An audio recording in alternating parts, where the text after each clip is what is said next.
There's an old mayonnaise jar hiding beneath my bed.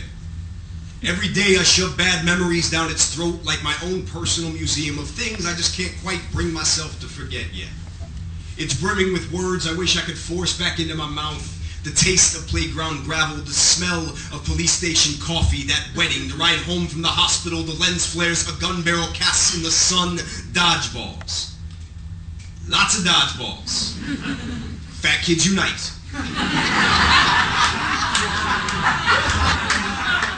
Don't play.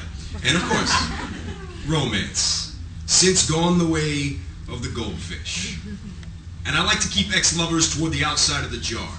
I watch them as they press their faces against the glass, beat their tiny fists upon its wall, moaning like some twisted ghost of Jacob Marley. You said you were gonna call. I made all this shit.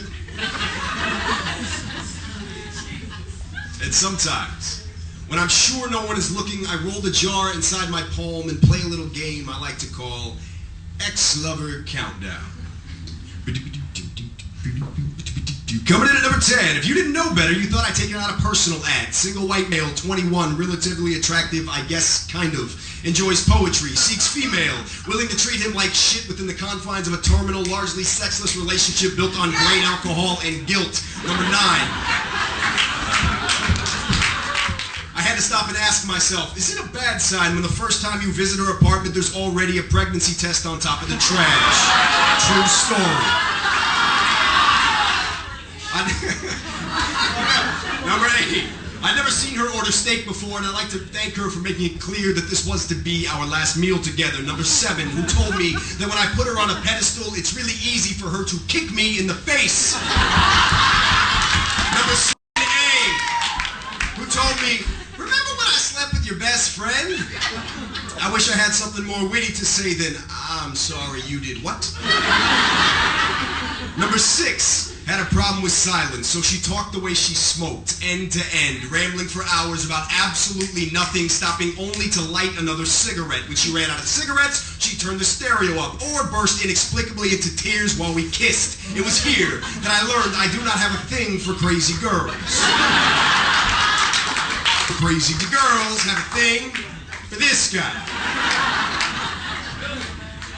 But her stomach was as smooth as apple skin.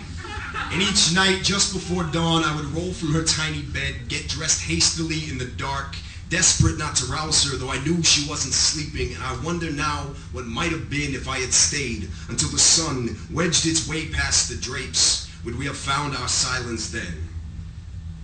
Number 5. Just before I gave my virginity to the first available bidder, she put on a Rusted Root album. Hold on, time out. Who knows what Rusted Root is? The white people. Okay. We ride together like two savage suburban warriors in the dense thicket of the school parking lot. I gather number 4 mistook me for some sort of superhero. The machine she employed to grind out this town, steal her from a fire escape, and fly away. She had a habit of tossing her problems out the window, presuming I'd swoop down to catch them. She soon had a pile in the alley, and the neighbors had begun to notice. I must have been afraid of heights back then. Number 3, with a bullet. I had a premonition about her once. I've been gut shot and I'm bleeding. Crimson staining white sheets, spreading the way afternoon sun soaks the bedroom. Cellophane at the end of a cigarette. She's trembling but accomplished and looks forward to missing me. The end is nigh and I'm staring at the ceiling, counting flecks of nicotine embroidered into the paint. The same crack we gazed into when we pretended fucking was more than just a virus befalling us. Number 2, I'm sorry. Just sorry. And number 1. For a record 86 straight weeks, is you. Curator of this museum. Do you remember when we were in love? Does the thought of it still glare at you from across the room, tapping its foot impatiently? Do you remember kitchens at dawn and running from exploding cabs, diving teeth first into frost-bitten sheets because our heat never worked? We were some kind of adventure, you and I. All of this has been for you. And I've seen you under that marquee where we used to meet on Saturdays, That same pink scarf knotted around your neck.